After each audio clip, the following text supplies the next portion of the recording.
দীর্ঘ প্রায় 17 বছর পর বাংলাদেশে যাচ্ছেন বিএনপির ভারপ্রাপ্ত চেয়ারম্যান তারেক রহমান। লন্ডনের হিথ্রো এয়ারপোর্টের টার্মিনাল 4 থেকে তাকে বহনকারী বাংলাদেশ বিমানের ফ্লাইটটি ছেড়ে যাবে লন্ডন সময় 6টা 15 মিনিটে, যেটি আগামীকাল 25 ডিসেম্বর বাংলাদেশে পৌঁছাবে সিলেটে 9টা 45 মিনিটে এবং এরপর ঢাকা শাহজালাল আন্তর্জাতিক বিমানবন্দরে পৌঁছাবে 11টা 45 মিনিটে। তারেক রহমানের সাথে দীর্ঘ 17 বছরের বেশি সময় ধরে যুক্তরাজ্যের নেতাকর্মীরা এখানে একসাথে থেকেছেন, বাংলাদেশে বিগত আওয়ামী লীগ সরকার বিরুদ্ধে আন্দোলন করেছেন এবং নেতাকর্মীরা খুব কাছে থেকে দেখার সুযোগ পেয়েছেন তারেক রহমানকে। আজকে বিদায় বেলায়ও অনেকে এসেছেন তারেক রহমানকে বিদায় জানাতে লন্ডনের হিথ্রো এয়ারপোর্টে। আমরা তাদের অনুভূতি জানবো, কেন তারা এসেছেন। আমার সাথে আছেন বিএনপি নেতা শাহ মোহাম্মদ ইব্রাহিম মিয়া। ওনার কাছে প্রথমে জানবো আসলে কেমন লাগছে যে এতদিন পরে তারেক রহমান আপনাদেরকে ছেড়ে বাংলাদেশে যাচ্ছেন, কেমন লাগছে? ধন্যবাদ সারোয়ার ভাই, আপনি সবসময় আমাদের নিউজ কভার করেছেন টপ নিউজে। আপনি জানেন যে দীর্ঘ দিন 17 বছর আন্দোলন সংগ্রামের আমরা সাথী হিসেবে ছিলাম আমাদের দেশনায়ক জনাব তারেক রহমানের সাথে। উনি আজকে বিকেলের ফ্লাইটে বাংলাদেশে যাবেন, বাংলাদেশে প্রত্যাবর্তন করবেন আগামীকাল। তো সেই সুবাদে আমরাও যাচ্ছি, আমিও যাচ্ছি কাতারে 2 ঘন্টা আগে চলে যাব, কারণ জানেন সাথে যাওয়ার পরে হয়তো ওনার দেখা নাও হইতে পারে দেশে প্রত্যাবর্তন, ওনার অনুভূতি এবং হাজারো মানুষ ওনার জন্য দীর্ঘ প্রতীক্ষা নিয়ে এবং ভালোবাসা নিয়ে অপেক্ষমান রয়েছেন।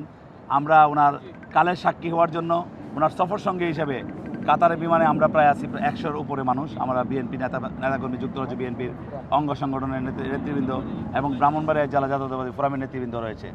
আপনাদের যারা আপনারা আসতে পারেন না, আপনারা ঘরে বসে প্রত্যাবর্তন দেখবেন এই আশাবাদ ব্যক্ত। ধন্যবাদ স্যার। ধন্যবাদ। আপনার কি অনুভূতি, কেন এসেছেন? আমি এসেছি আমরা ব্রাহ্মণবাড়িয়া জাতীয় ফোরামের নবনির্বাচিত প্রেসিডেন্ট ইব্রাহিম, ওকে বিদায় জানানোর জন্য। পাশাপাশি আমাদের তারুণ্যের অহংকার দীর্ঘ 17 বছর ওনার কাছ থেকে আমরা রাজনীতি করেছি এবং আমাদের যেমন একটু মনে কষ্ট হচ্ছে, আনন্দ হচ্ছে, আমাদের 17 বছর পরে লক্ষ লক্ষ মানুষ ওনাকে স্বাগত জানাবে এবং বাংলাদেশের মাটি কম্পিত হবে। যেমন আমরা বলেছিলাম তারেক জিয়া বীরের বেশে যাবে ফিরে বাংলাদেশে, সেরকমই একটি আমরা দেখতে পাইতেছি। অলরেডি রূপগঞ্জ পর্যন্ত মানুষ ভরপুর হয়ে গেছে তারেক জিয়াকে বরণ করার জন্য। আবারও প্রমাণ হবে যে তারেক জিয়া একজন নেতা, উনি বাংলাদেশের বিশ্ব রেকর্ডে নাম করবে কালকের এই প্রত্যাবর্তন উপলক্ষে। এই জন্য আমরা আসছি। আসলে আমাদের নেতার নির্দেশনা আছে কেউ যেন এয়ারপোর্টে না যায়, কিন্তু আমরা জাতীয় ব্রাহ্মণবাড়িয়া ফোরামের প্রেসিডেন্টকে বিদায় করার জন্য ধন্যবাদ। সুপ্রিয় দর্শক, আপনারা শুনলেন বিএনপির ভারপ্রাপ্ত চেয়ারম্যান তারেক রহমানকে বিদায় জানাতে অনেকে এসেছেন। যদিও তিনি নিষেধ করেছিলেন, তারপরেও প্রাণের টানে আবেগে তারা এসেছেন এবং তারা সকলে আশা করছেন তারেক রহমান বাংলাদেশে ফিরে গিয়ে বাংলাদেশের যে গণতান্ত্রিক উত্তরণের পথে রয়েছে সেটি এগিয়ে নিয়ে যাবেন এবং তারেক রহমানের হাত ধরে বাংলাদেশ জাতীয়তাবাদী দল বিএনপি আরও শক্তিশালী হবে। Sarwar Hossain, RTV, London.